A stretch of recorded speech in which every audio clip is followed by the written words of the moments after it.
হ্যাঁ, আর যে ব্রাজিল সবসময় একটা ভালো দল নিয়ে আসার চেষ্টা করে, আর্জেন্টিনা থেকেও ভালো দল নিয়ে আসে, কিন্তু তারপরেও তারা বারবার ব্যর্থ হয়।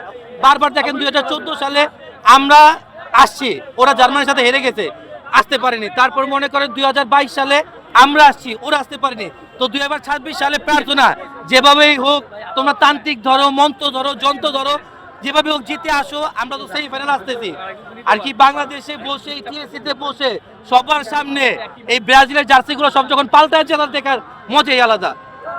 জানতে চাই আসলে ব্রাজিলের যারা সমর্থক রয়েছে তাদের একটি বড় গলা রয়েছে 5টি বিশ্বকাপ, সেই বিষয়ে এখন আপনি ঢাকার মধ্যে কোনো জমিদার বাড়ি চিনেন?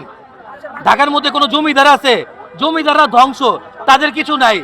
এখন জমিদারের লোক যারা লোক তারা ঠেলা গাড়ি চালায়। ওই ব্রাজিল সমর্থকরা এমনই, তাদের হয়তো বা জমিদার বাড়ি ছিল, কিন্তু সকল ব্রাজিল সমর্থকরা এখন ঠেলা গাড়ি চালায়।